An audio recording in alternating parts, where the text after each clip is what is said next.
அன்பு உலகளாவிய பீகுருஸ் நேயர்களுக்கு வணக்கம். நம்முடன் இன்று இணைந்திருப்பவர் அரசியல் விமர்சகர் திரு வாசுதேவன் அவர்கள். சார் வணக்கம் சார், உங்களை வரவேற்பதில் பெருமிதம் அடைகிறோம். வணக்கம் மேடம். சார் நீங்க சொல்லுங்க சார். அதாவது தொடர்ந்து தேர்தல் விதிமுறைகளை மீறுகிறது அப்படின்னு வெஸ்ட் பெங்கால்ல மம்தா அரசு என்று தேர்தல் ஆணையத்திடம் பாஜக புகார் அளித்துள்ளது. இதோட டீப் இன்சைட்ஸ் என்ன? நீங்க மேற்கு வங்காளத்துல இருந்து ஆரம்பிக்கிறீங்கன்னு நினைக்கிறேன். ஓகே, பரவாயில்ல. மேற்கு வங்காளத்துல சீரியஸ் மேட்டர் நடந்துகிட்டு இருக்கு. ரொம்ப மோசமான ஒரு நிலைமை நிலவிக்கிட்டு இருக்குங்கிறத பாக்குறோம். ஒரு மாசம் முன்னால் தான் உச்ச நீதிமன்றமே தலையிட்டு அங்க இருக்கிற ஹைகோர்ட்ல, அதாவது நீதித்துறையை கூப்பிட்டு சொல்லியிருக்காங்க, நீங்க உங்களுடைய ஆபீசர்ஸ் எல்லாம் நீங்க பிஎல்ஓவா அனுப்புங்க அப்படின்ட்டு. அதாவது மாநில அரசு செய்ய வேண்டிய ஒரு விஷயத்தை, மாநில அதிகாரிகள் செய்ய வேண்டிய ஒரு விஷயத்தை நீதித்துறை மூலமாக செய்ய வேண்டிய ஒரு அவலமான ஒரு நிலை வெஸ்ட் பெங்கால்ல ஏற்பட்டிருக்குங்கிறத பாக்குறோம். நீதித்துறை, அதாவது எங்க ஹைகோர்ட் முடிஞ்சு சுப்ரீம் கோர்ட் தலையிட்டு தான் இதை பண்ணணும்னு சொன்னா அங்க என்னதுக்கு ஆட்சி இருக்கு அப்படிங்கிறது தெரியல. ஆக்சுவலி மம்தா பானர்ஜியினுடைய அந்த ஆட்சி டிஸ்மிஸ் பண்ணப்பட வேண்டிய ஆட்சி. ஆனா மத்திய அரசு லாஸ்ட் மொமெண்ட்ல இன்னும் ஒரு மாசம் தான் இருக்கு அப்படிங்கிறதுனால அவங்க அந்த ஒரு 356 பயன்படுத்தி ஆட்சியை டிஸ்மிஸ் பண்ணணும்ட்டு அவங்க நினைக்கல. அது தப்பு. அது பண்ணாங்கன்னு சொன்னா மம்தா பானர்ஜிக்கு ஆதரவு அலை வந்துடும் அப்படிங்கிற மாதிரி அவங்க நினைக்கிறாங்க. அதர்வைஸ் டிஸ்மிஸ் பண்றதுக்கு எல்லா முகாந்திரங்களும் அதுல இருக்குங்கிறத பாக்குறோம். ரெண்டாவது, இவங்க நேற்றுக்கு இவங்கெல்லாம் போயிருக்காங்க, சுகாந்தா மஜும்தார், பியூஷ் கோயல், அப்புறம் இன்னொருத்தர் போய் அங்க அவங்க எல்லாரும் போயிட்டு ஒரு எலெக்ஷன் தேர்தல் ஆணையத்துல ஒரு கம்ப்ளைண்ட் கொடுத்துருக்காங்க. மம்தா பானர்ஜியுடைய ஸ்டேட்மெண்ட்லாம் ரொம்ப மோசம், அது வன்முறையை தூண்டுகிறது, மத அரசியல் செய்கிறார்கள் அப்படிங்கிற மாதிரி எல்லாம் சொல்லிருக்காங்க. என்ன சொல்லிருக்காங்கிறத பாக்கலாம். மம்தா பானர்ஜி ஒரு மாசம் முன்னால் என்ன சொன்னாங்க தெரியுமா? அதாவது வாக்காளர்களை மிரட்டக்கூடாது, வாக்காளர்களை பயமுறுத்தக்கூடாது, அது இம்பார்ட்டன்ட். தமிழ்நாட்டுல டிஎம்கே என்ன பண்ணாங்க? பாஜக உள்ள வந்துரும் அப்படின்னு மிரட்டியே தமிழ்நாட்டு மக்களை டிஎம்கேக்கு ஓட்டு போடுங்க அப்படிங்கிற மாதிரி பண்ணாங்க. பாஜக உள்ள வந்துன்னா என்னப்போ 22 மாநிலங்கள்ல பாஜக தான் இருக்குது. டைரக்டாவும் இருக்கு, மறைமுகமாவும் இருக்கு. அங்கெல்லாம் என்ன குடியா மூழ்கி போச்சு? தமிழ்நாட்டுல பாஜக வந்ததுன்னா உனக்கு என்ன ப்ராப்ளம்னு மக்கள் கேட்கறாங்க. அங்க என்ன பண்ணாங்க அப்படின்னா, மம்தா பானர்ஜி அவர்களிடமிருந்து காப்பாற்றிக் கொள்ள வேண்டுமானால் எனக்கு வாக்களியுங்கள் அப்படின்னா என்ன அர்த்தம்? அவர்களிடமிருந்து உங்களை காப்பாற்றிக் கொள்ள வேண்டுமானால் எனக்கு வாக்களியுங்கள். அதாவது இஸ்லாமியர்களுடைய வன்முறையிலிருந்து, அட்டகாசத்திலிருந்து, அட்டூழியத்திலிருந்து இந்துக்கள் தங்களை காப்பாற்றிக் கொள்ள வேண்டுமானால் இந்துக்கள் எனக்கு வாக்களிக்க வேண்டும் அப்படின்னு அவர் சொல்றாரு. எவ்வளவு தவறான பேச்சு பாருங்க. அவர் மீன் பண்ணினது அதுதான். ஆனா நான் சொன்ன மாதிரி அந்த வார்த்தைகள்ல சொல்லல. அவர்களிடமிருந்து உங்களை காப்பாற்றிக் கொள்ள யாரு? ஷாஜஹான், உங்களுடைய கட்சி எம்எல்ஏ ஷாஜஹான் சந்தேஷ் காலில எவ்வளவு அட்டகாசம் பண்ணிட்டு இருந்தாரு, ஞாபகம் இருக்கா உங்களுக்கு? அதே மாதிரி ஹுமாயூன் கபீர் அப்படிங்கிறவரு அவங்களுடைய கட்சி எம்எல்ஏ தான். ரிசைன் பண்ணாரு, மம்தா பானர்ஜியோட ஸ்டாண்ட ரிசைன் பண்ணாரு, தனி கட்சி ஆரம்பிச்சாரு. அங்கேயே முர்ஷிதாபாத்ல ஒரு பாபரி மஸ்ஜித் மாதிரி ஒரு மஸ்ஜித் கட்ட போறேன் அப்படின்னாரு. உடனே AIMIM Hyderabad party, Owaisi party அவங்க உள்ள போயிட்டாங்க. அவங்களோட அவங்க கூட்டு சேர்ந்துட்டாங்க. இன்னைக்கு ப்ராப்ளம் என்ன இருக்கு அப்படின்னா, அவங்களுக்கு இஸ்லாமிய வாக்குகளும் கிடைக்காது, ஹிந்து வாக்குகளும் கிடைக்காதுங்கிற அந்த ஒரு கண்டிஷன். அத்தோட நிறுத்திக்கிட்டா பரவாயில்ல. என்ன பண்ணாங்க? மைனாகுடி அப்படின்ட்டு ஒரு ஊரு, அந்த ஊர்ல போயிட்டு என்ன சொல்றாங்க, உங்க ஊர்ல எலெக்ஷன் முடிஞ்ச பிறகு எல்லா வீட்லயும் வெளியில போஸ்டர் ஓட்டணும். என்ன போஸ்டர் தெரியுமோ? ஐ டு நாட் சப்போர்ட் பிஜேபி, நான் பிஜேபி ஆதரவாளர் அல்ல அப்படின்னு போஸ்டர் ஓட்டணுமா? ஒரு வீட்லயும் முன்னால என்ன இருக்கும்? உங்க வீட்டு நம்பர் இருக்கும், எலக்ட்ரிசிட்டி கனெக்ஷனோட நம்பர் இருக்கும், வெளியில எழுதியிருப்பாங்க. இதை தவிர அட்ரஸ் எழுதியிருப்பாங்க. அதுக்கு மேல என்ன எழுதணுமா? நாங்கள் திமுக ஆதரவாளர்கள் அல்ல, நாங்கள் பாஜக ஆதரவாளர்கள் அல்ல, அப்படிதான் எழுதணுமா? என்ன அட்டகாசம் பாருங்க. நீங்க எழுதலன்னு சொன்னா உங்க வீட்டுக்குள்ள வந்து டிஎம்சி ஆளுங்க வந்து அடிப்பாங்க உங்களை. இது எந்த விதத்துல நியாயம் நீங்க சொல்லுங்க. மூணாவது சொல்றேன், நக்சல் பாரி அப்படின்னு ஒரு இடம் 1959 60கள்ல நக்சல் தீவிரவாத இயக்கத்தினுடைய ஊற்றுக்கண் அதுதான் நக்சல் பாரிங்கிற அந்த வில்லேஜ். அதுல இருந்துதான் நக்சல்ங்கிற பேரே ஆரம்பிச்சது. அந்த இடத்துல போயிட்டு அவங்க என்ன ஏன்னா அங்க இருக்கிற மக்கள் ஏற்கனவே வன்முறை மனப்பான்மை கொண்டவர்கள். அவங்க கிட்ட போயிட்டு இந்த அம்மா என்ன சொல்லுது அப்படின்னா, ஒரு சீஃப் மினிஸ்டர் இதெல்லாம் சொல்லலாமா? நீங்க கேளுங்க. Come out of your house, வீட்டை விட்டு வெளியே வாங்க, கையில என்ன இருக்கோ அதை எடுத்துட்டு வாங்க, அடிங்க அடிங்கன்னு சொல்லல. அதாவது பாஜக RSS இவங்க யாராச்சும் உங்களை தேடி வந்தாங்கன்னு சொன்னா வீட்டை விட்டு வெளியில வாங்க, கையில என்ன இருக்கோ அதை எடுத்துக்கிட்டு வாங்க அப்படின்னு சொல்லி ஒரு வன்முறையை தூண்டும் விதத்துல அவங்க பேசியிருக்கிறாங்க. இதாச்சு. பாண்டவேஷ்புரா அப்படிங்கிற ஒரு ஊர்ல என்ன சொல்றாங்க, நீங்க எல்லாரும் யுனைட் ஆகணும், இந்துக்கள் எல்லோரும் யுனைட் ஆகணும், இஸ்லாமியர்கள் எல்லோரும் ஒற்றுமையா இருக்கணும், உங்க கையில என்ன இருக்கோ உங்க வீட்டுல என்ன இருக்கோ அதை எடுத்துட்டு வந்து அடிங்க அப்படின்னு சொல்றாங்க. இது எல்லாமே வந்து வன்முறையை தூண்டக்கூடிய சம்பவங்கள் அப்படிங்கிறதுனால அவங்க வந்து பாஜக என்ன ஆக்சுவலி பாஜக சொல்றதுல எந்த தப்பும் கிடையாது. இது உண்மையிலேயே இது கண்டிக்கப்பட வேண்டிய விஷயம். அவங்க வந்து முதல்ல வந்து இஸ்லாமியர்களை மட்டும்தான் வந்து தூண்டிக்கிட்டு இருந்தாங்க. இப்போ இந்துக்களே தூண்ட ஆரம்பிச்சாங்க பாஜகவுக்கு எதிராக. அப்போ இது வந்து எங்க வேணாலும் போய் முடியலாம் அப்படிங்கிற ஒரு அச்சம் இருக்கு. அதனாலதான் அவங்க வந்து மாடல் கோட் ஆஃப் கான்டக்ட், அதாவது தேர்தல் கட்டுப்பாடுகளை மீறுகிறார், முதலமைச்சரை பிரச்சாரம் செய்ய அனுமதிக்காதீர்கள் அப்படின்னு அவங்க கேட்டிருக்கிறாங்க. ஆனா அதெல்லாம் வந்து தேர்தல் ஆணையம் ஒத்துக்குமா அப்படிங்கறது எனக்கு தெரியல மேடம். தேங்க்யூ. அடுத்த கேள்வி கேட்கலாம் சார்.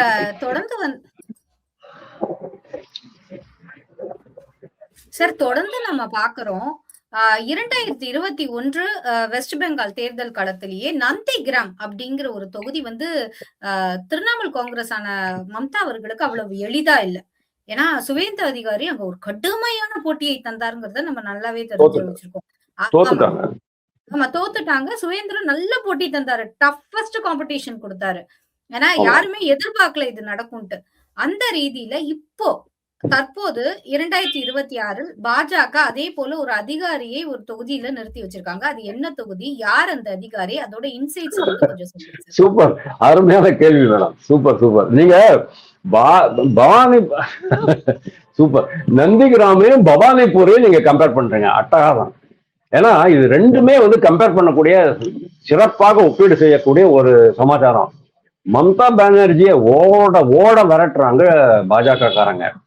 நந்திகிராம்ல 2016 திரிணாமுல் காங்கிரஸ் கட்சியில தான் வேட்பாளரா இருந்தாரு சுவேந்து அதிகாரி. 67% வாக்குகள் எடுத்தாரு. அவருக்கு எதிராக இருந்த CPI, அதாவது கம்யூனிஸ்ட் பார்ட்டி ஆஃப் இந்தியா, 27% தான் வாக்கு எடுத்தாங்க. 2021 இதே சுவேந்து அதிகாரி பாஜக இதுல நின்னாரு நந்திகிராம்ல. அப்போ சுவேந்து அதிகாரி தன்னுடைய கட்சியை விட்டு பாரதிய ஜனதா கட்சிக்கு போயிட்டாரே அப்படிங்கிற அந்த கோபத்துல என்ன பண்ணாங்க, இந்த அம்மா அங்க போய் நின்னாங்க, நான் உன்னை தோக்கடிக்கிறேன் அப்படின்ட்டு, இது என்னுடைய டர்ஃப், என் இடம், தோக்கடிச்சு பாருங்க அப்படின்ட்டாங்க. கரெக்டா என்னாச்சு, 1956 வாக்குகள்ல மம்தா பானர்ஜியை தோற்கடித்தார் சுவேந்து அதிகாரி. அவர் தான் இப்ப எதிர்கட்சி தலைவர். 2026 சீன் சேஞ்ச் ஆகுது. அதுக்கப்புறமா என்னாச்சு, 2021 அவங்க தோத்த உடனே ஒரு மிகப்பெரிய நோஸ்கட்டு. 170 இடங்கள் அவங்க ஜெயிச்சுட்டாங்க, 180 இடங்கள் ஜெயிச்சுட்டாங்க, இல்ல 211 இடங்கள் ஜெயிச்சுட்டாங்க திரிணாமுல் காங்கிரஸ். ஆனா மம்தா பானர்ஜி தோத்துட்டாங்க. அவங்க என்ன பண்ணிருக்கணும், வேற சீனியர் தலைவரை யாராவது சீஃப் மினிஸ்டரா போட்டிருக்கணும். இந்த அம்மாவுக்கு சீஃப் மினிஸ்டர் நாற்காலியை விடுறதுக்கு இஷ்டமே இல்லை. என்ன பண்ணாங்க, பவானிபூர்ல போய் நின்னாங்க. பவானிபூர்ல அதுக்கு முன்னால சரண்தேவ் சாட்டர்ஜி அப்படின்ட்டு ஒருத்தர் நின்றுட்டு இருந்தாரு. அவர் தான் வெற்றி பெற்று இருக்காரு, அதாவது திரிணாமுல் காங்கிரஸ்ல. அவரை ரிசைன் பண்ண சொல்லி அந்த இடத்துல ஒரு இடைத்தேர்தல் வர வச்சு அந்த இடத்துல நின்று அவர் வெற்றி பெறுகிறார். அப்ப கூட நீங்க பாருங்க, மம்தா பானர்ஜி அங்க கூட 72% அவங்க வாங்குறாங்க. அதுக்கப்புறமா she continues to be chief minister of west Bengal. அது ஓகே. இப்போ என்ன ஆயிடுச்சுன்னா, மம்தா பானர்ஜி அதே பவானிபூர்லயே போட்டி போடுறதா டிசைட் பண்ணிட்டாங்க.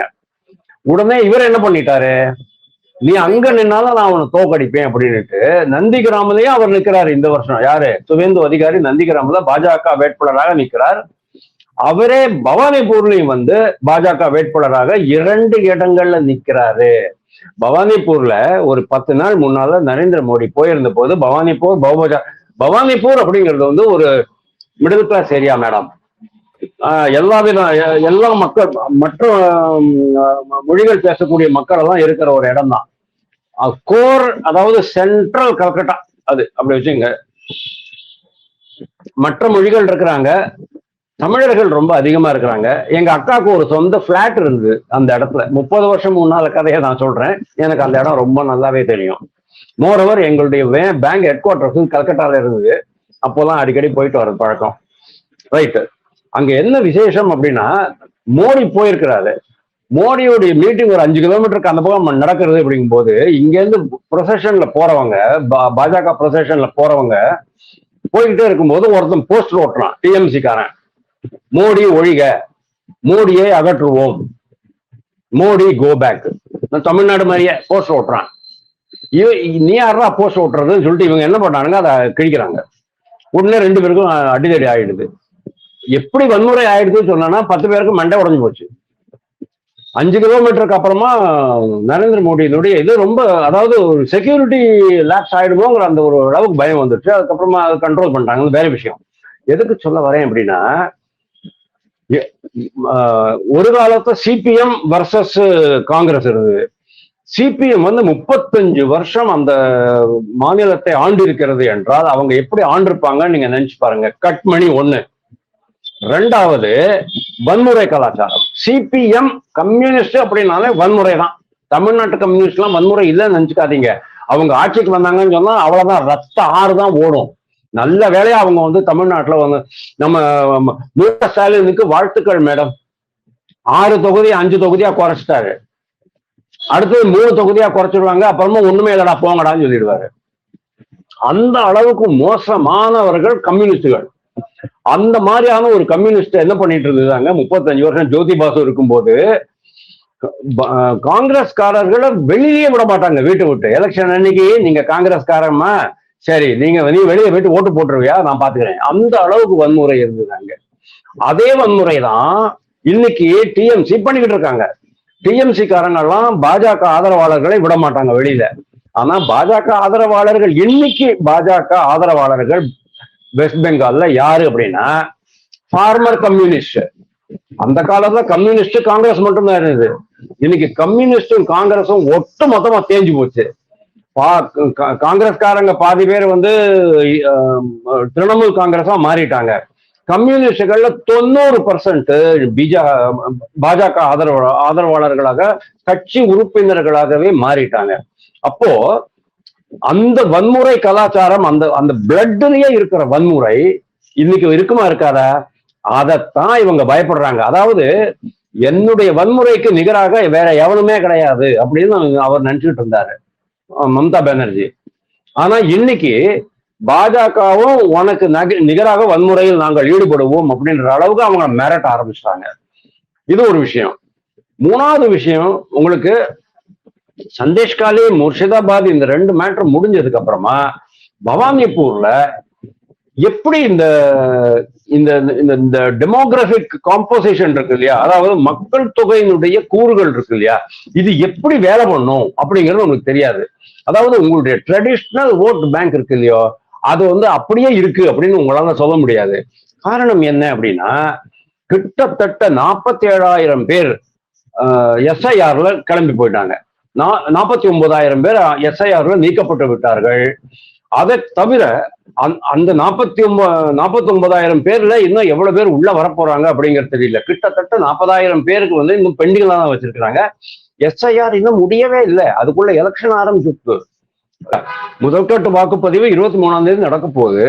இன்னும் எஸ்ஐஆரே முடியல. இன்னும் 45,000 பேர் இந்த தொகுதியில மட்டுமே அந்த கான்ட்ரவர்ஷியல் லிஸ்ட்ல வச்சிருக்காங்க. அதாவது அவங்களுக்கு வந்து ஃபார்ம் 6 இருக்கு, அதை அவங்கள இது பண்ணணும். ஏன்னா உங்களுக்கு வந்து ஃபார்ம் 6 கூட சப்போர்ட்டிங் டாக்குமெண்ட்ஸ் சரியா இல்லைன்னு சொன்னா உங்களுக்கு வந்து வாக்குரிமை கிடைக்காது. அது டிஸ்பியூட்டடு. அந்த டிஸ்பியூட்ல இருக்கும்போது மம்தா பானர்ஜிக்கு ஒரு பயம் வந்துருச்சு, உண்மையிலேயே நம்ம வந்து ஜெயிக்க முடியுமா அப்படிங்கிறது. இந்த இடத்துலதான் சுவேந்து அதிகாரி வேற வந்து உட்காந்துக்கிறேன் அப்படிங்கிறாரு, உனக்கு எதிராக நான் போட்டி போடுறேன் அப்படிங்கிறாரு. இந்த பயம் தான் இன்னைக்கு வந்து அவங்களுக்கு ஏற்பட்டிருக்கு. நந்திகிராமில் 2021 நடந்தது 2026 பவானிபூர்ல நடக்கும், உன்னை ஓட ஓட விரட்டுவேன் அப்படிங்கிறாரு சுவேந்து அதிகாரி. ரொம்ப இன்ட்ரெஸ்டிங் டர்ன் ஆயிப்போச்சு. இப்போ மே 4ஆம் தேதி நம்மளுக்கு இதனுடைய ரிசல்ட் தெரியும், யாரு ஜெயிக்க போறாங்கிறது. In all probability Mamata Banerjee மீண்டும் தோற்று போய் அவருக்கு அவருடைய கட்சிக்கு அறுதி பெரும்பான்மை கிடைச்சி அவர் திருப்பியும் முதல்வராக தொடர வேண்டும் என்றால் வேறு யாரையாவது வெற்றி பெற்ற எம்எல்ஏ ரிசைன் பண்ண சொல்லி அங்க ஒரு இடைத்தேர்தல் வச்சு அதுக்கப்புறமா அதுல வெற்றி பெற்று தான் அவர் வர முடியும் அப்படிங்கிற அளவுக்கு அவங்க வச்சுட்டாங்க. இது ஒரு பாஜக, அதாவது சைக்காலஜிக்கலி மம்தா பானர்ஜியை பயங்கரமா ஷேக் பண்ணிட்டாங்க, ரேட்டில் பண்ணிட்டாங்க அப்படிங்கறத நம்ம பார்க்கணும். Thank you sir. இப்போ நீங்க சைக்கலாஜிக்கலி பாஜக மம்தாவை ரவுண்ட் அப் பண்ணிருக்காங்க நீங்க சொல்றீங்க. அதற்கு இணையாக ஹைகோர்ட் ஒரு தலையில குட்டு வைக்கிற மாதிரி ஒரு விஷயம் சொல்லியிருக்காங்க. குறிப்பா இந்த தேர்தல் ஆணையம் தேர்தல் விதிமுறைகள் நடைமுறையில் உள்ள சமயத்தில் ஈஸி டிரான்ஸ்பர் அதிகமாக இம்மிடியட்டாக எமர்ஜென்சியாக வெஸ்ட் பெங்கால் அபிஷியல்ஸ் நடத்துவது, இதை நீங்க எப்படி சார் பாக்குறீங்க? இல்ல, ரொம்ப கரெக்டா கேட்டீங்க. அதுவும் இதுவும் தொடர்புடைய சமாச்சாரம் தான். அதாவது மம்தா பானர்ஜியினுடைய ஆட்சி எப்படி இருக்கு அப்படின்னா, ஃபர்ஸ்ட் ஆஃப் ஆல் எஸ்ஐஆருக்கு நாங்க கோஆபரேட் பண்ண மாட்டோம் அப்படின்னாங்க. எஸ்ஐஆர் அது அவங்க ஊழியர்களை, அரசு ஊழியர்களை தூண்டி விட்டாங்க. என்னால முடியல, எனக்கு அவ்வளவு வேலை எல்லாம் பண்ண முடியாது அப்படி தூண்டி விட்டு லெட்டர் எல்லாம் போட சொல்லி எதிர்ப்பு தெரிவிக்க சொல்லி எல்லாம் பண்ணாங்க. அதெல்லாம் ஒண்ணுமே நடக்கல. வேலை நடக்கல அப்படிங்கும் போதுதான் ஹைகோர்ட்டுக்கு போச்சு மேட்ரு. ஹைகோர்ட்ல இருந்து ஆர்டர் போட்டதுக்கு பிறகு கூட அவங்க வந்து நான் கோஆபரேஷன் பண்ணினாங்கன்னு உடனே உச்ச நீதிமன்றம் தலையை விட்டுது. உச்ச நீதிமன்றம் தலையை விட்டு உடனே அவங்க என்ன பண்ணாங்க, நீதித்துறை மூலமாவே நீதித்துறை அதிகாரிகள், நீதித்துறை அலுவலர்கள் எல்லாரையும் அந்தந்த இடத்துக்கு போக சொல்லி ஒரு டிஸ்ட்ரிக்ட்லயும் அவங்க மற்ற அரசு ஊழியர்களிடமிருந்து அந்த வேலையை கத்துக்கிட்டு பண்ண வேண்டிய நிலைமை போயிட்டு இருக்கு. இது ஒரு விஷயம். கூடவே நம்ம என்ன பண்றாங்க, ஆர்ஜிகர் ஹாஸ்பிட்டல்ல ஒரு இளம் மருத்துவ பெண்ணுக்கு என்ன நடந்தது கொடூரம் அப்படிங்கிறது நம்மளுக்கு தெரியும், நம்ம சேனல்லே நான் பேசியிருக்கேன். அப்போ கூட கல்கட்டா சூப்பரிண்டெண்டன்ட் ஆஃப் போலீஸ இவர் மாற்ற மாட்டேன் அப்படின்னு சொன்னாரு. அதுக்கப்புறமா உயர் நீதிமன்றம் தலையிட்டு அதுக்கப்புறமா தான் அவங்க பண்ண முடிஞ்சுது. நீ என்ன வேணாலும் பண்ணிக்கோ, நான் இப்படிதான் இருப்பேன் அப்படின்னு சொன்னா என்ன அர்த்தம்? அதாவது நான் எந்த சட்டத்தையும் மதிக்க மாட்டேன், என் இஷ்டத்துக்கு தான் ஆட்சி. இது வந்து மன்னராட்சி மாதிரி. யாருக்கும் நியாயம் கேட்டு என்கிட்ட வராதிங்க, நான் சொல்றதுதான் நியாயம், நான் சொல்றதுதான் சட்டம் அப்படிங்கிற மாதிரி போயிட்டு இருந்தது. அது மட்டும் இல்லாம இந்த 15 வருஷத்துல இந்த அம்மா என்ன பண்றாங்க அப்படின்னா, ஒட்டுமொத்த அரசு நிர்வாகத்தையும் தன்னுடைய கட்டுப்பாட்டுல வச்சிருக்காங்க. ஒட்டுமொத்த அரசு நிர்வாகம் இப்படி தமிழ்நாட்டுல வந்து காவல்துறை எப்படி டிஎம்கேனுடைய ஒரு எக்ஸ்டெண்டட் அணி, அதாவது டிஎம்கேல பல அணிகள் இருக்கு இல்லையா, இளைஞர் அணி, மகளிர் அணி, தொழிலதிபர்கள் அணி, வக்கீல்கள் அணி, மருத்துவர்கள் அணி, காவல்துறை அணி அப்படின்னு ஒண்ணு இருக்குல்ல. காவல்துறை அணி இப்ப இருக்கிற காவல்துறை அணி மாதிரி மாறி போச்சு. அங்கேயும் அதே மாதிரிதான் 15 வருஷமா இந்த ஊழியர்கள், அரசு ஊழியர்கள் கம்ப்ளீட்டா டிஎம்சிக்கு மட்டும்தான் வேலை செய்யறாங்களே தவிர பொதுமக்களுக்காக வேலை செய்யல. அப்போ இந்த எலெக்ஷன்ல அவங்கள வச்சுக்கிட்டு நீங்க இந்த எலெக்ஷன் பண்ணினீங்கன்னு சொன்னா, அதுவும் எல்லாருமே வேண்டேஜ் பொசிஷன்ல உட்கார்ந்துட்டு இருக்கிறாங்க. 3 வருஷத்துக்கு மேல ஒரு அதிகாரி ஒரு இடத்துல கண்டினியூ பண்ணக்கூடாதுங்கிறது எழுதப்பட்டுள்ள விதி. அதாவது ஒரு அந்த மாற்றம் அப்படிங்கிறது அது என்ன சொல்லுவாங்க, இன்சிடென்ட் ஆஃப் சர்வீஸ் அப்படிம்பாங்க. அதாவது நீங்க பணியில இருக்கிறீங்கன்னு சொன்னா இது ஒரு விதி, இந்த விதிக்கு கட்டுப்பட்டு தான் நீங்க பணி செய்ய முடியும். அதை கூட பண்ணல இந்த அம்மா. பார்த்தாங்க அவங்க என்ன பண்ணாங்க தெரியுமா, யூ ஒன்ட் பிலீவ், நாட்டுல எந்த மாநிலத்திலையுமே நடக்காத அளவுக்கு 395 அபிஷியல்ஸை இவங்க உடனே மாத்திட்டாங்க தேர்தல் கமிஷன். இந்த அம்மா ஆடி போயிட்டாங்க. என்ன பண்றதுன்னே தெரியல. அதை எதிர்த்து ஒருத்தர் வந்து பிஐஎல் போடுறாரு. தேவையா? பிஐஎல் அதாவது மாற்றப்பட்ட அதிகாரிகளுக்கு யாருக்காவது ஒரு கிரீவன்ஸ் இருக்கு, எனக்கு வந்து எங்க அம்மா அப்பா உடம்பு சரியில்லாம இருக்கிறாங்க, எனக்கு வந்து காலில் அடிபட்டு இருக்கு, எனக்கு வந்து அங்க போயிட்டு வேலை செய்ய முடியாது அப்படின்னு சொன்னா நீங்க ரெப்ரசென்ட் பண்ணலாம். 395 ஆபீசர்ஸுடைய டிரான்ஸ்பரை எதிர்த்து ஒரு காமன் மேன் சிட்டிசன் பிஐஎல் போட்டானா, பப்ளிக் இன்ட்ரெஸ்ட் லிட்டிகேஷன் போட்டானா இது எப்படி எடுத்துக்க முடியும்? உச்ச நீதிமன்றம் கிழிச்சு போட்டுட்டாங்க, இதெல்லாம் என்கிட்ட கொண்டே வராத அப்படின்ட்டாங்க. அதாவது இந்த மாற்றம் வந்து அட்மினிஸ்ட்ரேட்டிவ் டிசிஷன், இது இன்சிடென்ட் ஆஃப் சர்வீஸ். மாற்றம் என்பது இன்சிடென்ட் ஆஃப் சர்வீஸ். அப்படி இருக்கும்போது நீ தேவையில்லாம இதெல்லாம் பிஐஎல் நுழைக்கிறதுக்கு முயற்சி பண்ணாதேன்னு சொல்லிட்டு அவனுக்கு பெனால்டி போட்டு அனுப்பிச்சிட்டாங்க. ஸோ த ப்ராப்ளம் என்ன அப்படின்னா, வெஸ்ட் பெங்கால்ல நிலைமை எவ்வளவு மோசமா இருக்கு. ஒரு ஃப்ரீ அண்ட் ஃபேர் எலெக்ஷன் நடக்குமா அப்படின்னே தெரியல. அந்த அளவுக்கு உச்சநீதிமன்றம் பயந்து போய் இதுல தலையை விட்டு இந்த பிஐஎல்ல வந்து டிஸ்மிஸ் பண்ணது ரொம்ப சிறப்பான சமாச்சாரம் நான் பாக்குறேன். அதாவது மம்தா பானர்ஜிக்கு போற இடத்துல எல்லாம் குட்டு, போற இடத்துல எல்லாமே தோல்வி. அடுத்ததாக தேர்தல் வரப்போகுது, தேர்தல்ல தோல்வியா வெற்றியா அப்படிங்கிறது நம்மளுக்கு தெரியாது. இன்னைக்கு லெவல்ல அவங்க வந்து அறுதி பெரும்பான்மை கிடைக்கும். 145 148 இடங்கள் தான் வேணும். மேபி 150 152 இடங்கள்ல, அதாவது குறைந்த மெஜாரிட்டியோட அவங்க ஆட்சியை பிடிக்க முடியும். ஆனால் அவருடைய சொந்த தொகுதியான பவானிபூர்ல அவர் வந்து வெற்றி பெற முடியுமா அப்படிங்கிறது ஒரு மிகப்பெரிய கேள்விக்குறி. தேங்க்யூ.